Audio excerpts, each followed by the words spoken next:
Así que Jorge Coahuila ha hecho un buen trabajo de investigación y eso es muy rescatable. Sin embargo, el resultado de llevar toda esa investigación al plano de la narración biográfica es pobre, es paupérrimo. Hola amigos del arte de la ficción. Hoy hablamos de Ribeiro, una vida, biografía de nuestro gran cuentista Julio Ramón Ribeiro, escrita por el periodista Jorge Coahuila. Es el mismo Ribeiro que ha calificado a Jorge Coahuila como su crítico y biógrafo oficial, tal como lo dice en la contraportada. Así que, ¿habrá hecho honor a ese título Jorge Coahuila? Leemos el libro y ahora vamos a compartir el análisis de esta obra. No te vayas. Pero antes de analizar el libro, veamos un poco quién es Jorge Coahuila. Jorge Coahuila nació en Lima en 1970. Es periodista independiente y actualmente es magíster en literatura peruana y latinoamericana por la Universidad Nacional Mayor de San Marcos. Ha publicado Ribeiro, La Palabra Inmortal, en 1995, que reúne 6 entrevistas que le hizo a Ribeiro. También ha trabajado como editor en los siguientes libros: Ribeiro, Las Respuestas del Mudo, en 1998, Vargas Llosa, 80 años, Entrevistas escogidas, en el 2016, Perú, Crónicas y Perfiles, en el 2018, Teatro Completo de Julio Ramón Ribeiro, en el 2017, Vargas Llosa, La Mentira Verdadera, en el 2017, y Cartas a Juan Antonio, 1953-1983, en el año 2019, que es una selección de las cartas que Julio Ramón Ribeiro le escribía a su hermano. Ahora bien, para los que no conozcan quién fue Julio Ramón Ribeiro, hablemos un poco sobre su carrera literaria. Julio Ramón Ribeiro es uno de los cuentistas más importantes del Perú y Latinoamérica. Títulos como Los gallinazos sin plumas, Al pie del acantilado y Silvio en Rosedal están considerados como obras maestras de relato corto. Aquí en el Perú hay una legión de admiradores de su libro La Palabra del Mudo, una compilación total de su obra cuentística. Y su estilo es muy copiado por los escritores que recién se inician en la escritura del cuento. Y a Ribeiro no solo se le conoce como cuentista, sino también como novelista. Allí están Los Genocidios Dominicales, Cambio de Guardia y Crónica de San Gabriel. También ha publicado libros de ensayos como La Casa Sutil, Prosas apátridas y Dichos de Luder. También practicó la dramaturgia y sus obras teatrales más conocidas son Atusparia y Santiago el Pajarero. Y el género igual de importante como su obra cuentística es el diario, en donde tenemos la compilación titulada La tentación del fracaso. Y bien, en diciembre del 2021, hace pocos meses atrás, se publicitó la biografía de Julio Ramón Ribeiro por Jorge Coahuila. Y cuando salió esta publicidad, yo me entusiasmé mucho, porque no es común la publicación de biografías de escritores en este país. Es muy raro que haya biografías de escritores o artistas aquí en el Perú. Más se publican biografías de políticos y de delincuentes. Los más conocidos, creo, del año pasado publicados fueron el de Christopher Acosta, Plata como cancha, y el de Charlie Becerra, sobre Gringallo.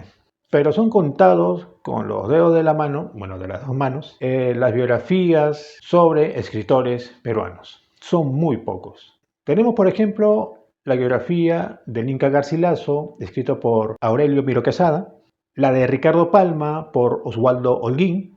Tenemos también nuevamente la de Garcilaso, Valdelomar, Chocano, Asensio Segura y González Prada, todas escritas por Luis Alberto Sánchez. También tenemos la biografía de César Vallejo, escrita por Miguel Pachas. Y también hay que recordar el Diccionario Literario del Perú de Mauricio Arriola, que si bien no es una biografía, un tomo de biografía de un escritor, sí son 2 tomos de pequeñas biografías de los escritores que ha habido en el Perú. Es, creo que, un aporte importante, ¿no?, de Mauricio Arriola, y hay que tenerlo en cuenta. También acabo de recordar otra más, el de Luis Alberto Sánchez, el de Pedro Peralta Ibarnuevo, El Doctor Océano, también escrito por Luis Alberto Sánchez. Entonces tenemos 9 libros. Con el de Ribeiro sería el 10º libro. Solamente 10 biografías de escritores en todo el tiempo que tenemos como país, supongo, y un diccionario, ¿verdad? Hay más biografías, pero ya son de héroes nacionales o científicos. Con respecto a escritores, narradores o poetas, en literatura solamente hasta ahora tenemos 10. Y es por esto que yo celebro la publicación de la biografía de Julio Ramón Ribeiro. Es muy raro que una editorial se aventure a publicar una biografía. Ojalá hubiera más, pero lamentablemente las editoriales, las universidades, los institutos culturales e incluso el Ministerio de Cultura no se aventuran a la publicación de biografías de nuestros escritores, digamos, más resaltantes. Y es porque el trabajo de la biografía necesita de tiempo y de recursos. Una biografía respetable, como mínimo, debe tener de 5 a 6 años de investigación.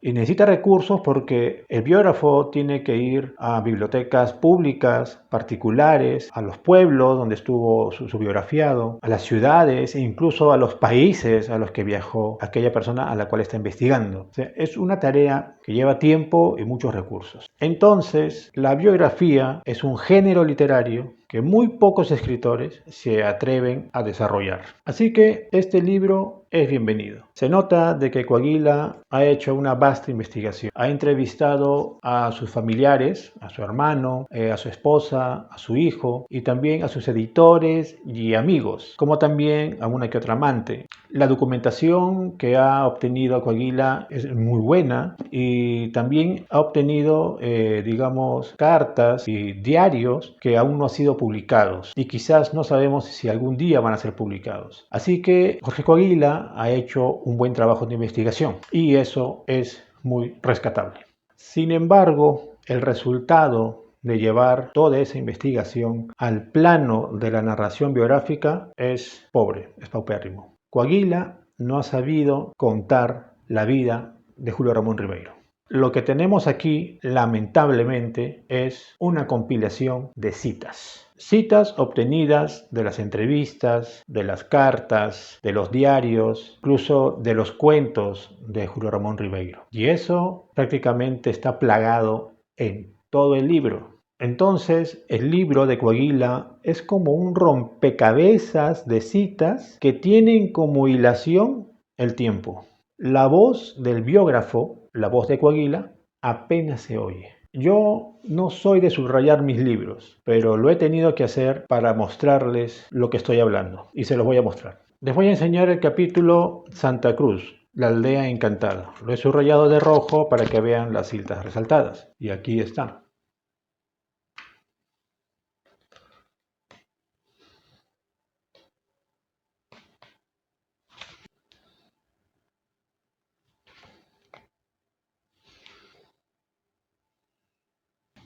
Este es un guión de diálogo que lo utilizo para no utilizar cita. Ven. Y así podemos continuar todos los capítulos hasta el final de este libro. Si no son citas, son guiones de diálogos de las entrevistas. Entonces la narración no fluye. La voz del biógrafo siempre es interrumpida por las constantes citas que Coaguila va metiendo en el libro. No tenemos un norte. No sabemos qué es lo que quiere averiguar Coaguila, porque cuando un biógrafo se aventura a investigar la vida, en este caso de Julio Ramón Ribeiro, tiene una intención, es decir, tiene un rumbo para descubrir algún aspecto de la vida de Julio Ramón Ribeiro. Lo que queremos averiguar, en este caso de Ribeiro, es sus particularidades, sus, digamos, debilidades o fortalezas, su moral o su falta de moral, incluso sus pecados, porque la biografía no es la búsqueda de un santo, no es una geografía. Ahora ya estamos en el siglo XXI y lo que hay que hacer es buscar la verdad. Pero todo, como digo, todo biógrafo tiene un rumbo, algo que quiere descubrir. Es lo primero que tiene que hacer un biógrafo con respecto al personaje del cual va a investigar su vida. Entonces, después de acabar la obra de Coaguila, sé que Ribeiro tuvo un hermano, tuvo una esposa, tuvo un hijo, tuvo tales amigos, tuvo tales trabajos, estuvo en tantos países, pero sigo sin saber quién es Julio Ramón Ribeiro. Y las anécdotas, esas dichosas salvavidas de la cual se cuelga el biógrafo para darle mayor luz a su libro, pasan inadvertidas, porque lo dicen terceros. Es decir, las anécdotas no las cuenta Coaguila, las cuenta un tercero a través de una entrevista y pasan desapercibidas. Entonces lo que debió ser, digamos, la cereza del pastel en ese capítulo, esa anécdota, pasa y el biógrafo no ve lo que debió ser resaltado. Y lamentablemente esas anécdotas son las que te ayudan a caracterizar, a perfilar al biografiado.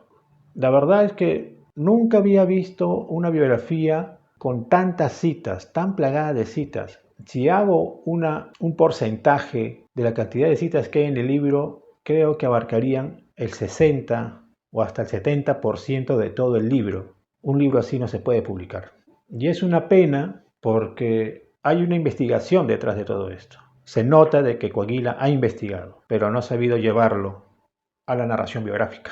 He allí su problema. Y ahora bien, ¿por qué ha sucedido esto? No podemos poner como excusa que es el primer libro en el género biográfico que hace Coaguila. Ni el más inexperto biógrafo inglés hace un libro así. ¿Y por qué digo inglés? Porque Inglaterra tiene una escuela del género biográfico. Todo empezó con James Boswell al escribir la biografía de Samuel Johnson. Y entonces, si uno quiere adentrarse al género biográfico, tienes que haber leído esta biografía, que es, digamos, la que sienta las bases para todo lo que es el género biográfico, desde el día que se publicó, en el siglo XVIII, hacia adelante. Es posible de que Coaguila no esté embebido del género biográfico y se haya aventurado a escribir la biografía de Ribeiro sin tener, digamos, un ejemplo de cómo escribir esa biografía. Lo que debía haber hecho Coaguila con las citas era simplemente incorporarlas a su narración y colocar un pie de página indicando de dónde sacó aquella información, tal como lo hace Richard Ellmann en su biografía de James Joyce. Él también realiza entrevistas y no lo llena de citas, lo incorpora a su narración y aquella información que está colocando, coloca un pie de página y dice, ¿no?, de la entrevista que le hice a la hermana, al hermano de James Joyce. Y se acabó. Y no plagas de citas tu libro. Las citas que se utilizan en una biografía son por dos cosas. Uno, para darle credibilidad a aquello que estás contando. Es decir, si el biógrafo lo va a decir con su voz y es poco creíble, entonces va a la cita utilizando lo que le dijo el hermano o el amigo de su biografiado. O dos, utiliza la cita utilizando la voz del biografiado, en este caso de Ribeiro, cuando dice una sentencia o dice una frase genial o dice quizás una frase estúpida o absurda o contradictoria con respecto a su carácter o a su personalidad. Esas citas, las que utiliza Boswell en la biografía de Samuel Johnson, ayudan a perfilar el carácter, la personalidad de su biografiado. Entonces, esa es la tarea de la cita en una biografía. Hay un ejemplo en donde la hermana de Ribeiro está hablando de que se mudaron a un nuevo distrito en donde habían una sequía y habían árboles. Y eso lo cita Coaguila. No tenía por qué citarlo. Lo hubiese incorporado simplemente su narración porque es muy difícil de que alguien no le crea de que había una sequía y habían árboles donde vivía Ribeiro en su infancia. No tienes por qué citarlo. Tienes que incorporarlo a tu narración y punto, se acabó. Las cosas que no te pueden creer, las cosas que son difíciles de creer, eso cítalo. Eso no, eso me lo está diciendo la hermana, por si acaso, de Ribeiro. Y lo cito, tal como me lo dijo. Por otro lado está el trabajo del editor. Un editor que conoce su trabajo no puede aceptar un texto así, que sea el 60 o 70% del libro puras citas, que esté plagada de citas. No. Lo que tiene que haber hecho el editor es hablar con el autor del libro y decirle, ¿sabes qué? Estas citas que no son necesarias, incorpóralos en tu narración y aquellas que sean necesarias, déjalos como cita. Y aquellas citas incorporadas utiliza a pie de página, como la metodología que utilizó Richard Ellmann en la biografía de James Joyce. El editor que va a publicar una biografía también tiene que tener ciertos ejemplos, cierta lectura para adentrarse al género biográfico. No es publicar por publicar. Uno tiene que haber leído para saber cómo se publica una biografía. Quizá para muchos esto sí sea una biografía, pero yo he leído todo el libro y sigo sin saber quién es Julio Ramón Ribeiro. La biografía no es solamente lugares y fechas, no. La biografía es la búsqueda de ese biógrafo que se pregunta quién es, en este caso, Julio Ramón Ribeiro, en tal aspecto o en tal tiempo. Lo bueno, como lo que dice Boswell, es que una biografía jamás está terminada. Coaguila puede reescribir su libro y en una segunda edición poder presentarnos una biografía completa. Es más que seguro que deba tener más información y que nos pueda presentar otro libro ya ordenado, en donde se escuche la voz del biógrafo y en donde él tenga, como estoy diciendo nuevamente, un rumbo para descubrir quién es Julio Ramón Ribeiro. Esa es su tarea como biógrafo. Y es, creo, necesario que lo haga, porque Julio Ramón Ribeiro es un escritor que se lee mucho aquí en el Perú, en Latinoamérica y en España. Y es posible de que si reescribe esta biografía, pueda ser editado en otros países. Pero tal como está este libro ahora, no creo que haya editor extranjero que te publique un libro así. Es una lástima porque biografías de escritores son muy pocas. Lamentablemente, como calificación le doy una pluma rota. Un libro no puede estar plagada de citas. No puede estar escrito así. Este libro hay que rehacerlo. Creo que Ribeiro se merece algo mejor. Y bueno, esto ha sido la crítica al libro Ribeiro, una vida de Jorge Coaguila. Espero que les haya gustado. Tienen una opinión, por favor escríbenla. Quisiera leer sus opiniones. Y conmigo será hasta un próximo programa. Chao. Y mira, dice, es magíster en literatura peruana y latinoamericana por la Universidad Mayor de San Marcos, donde es candidato a doctor. Dios mío. Dios mío.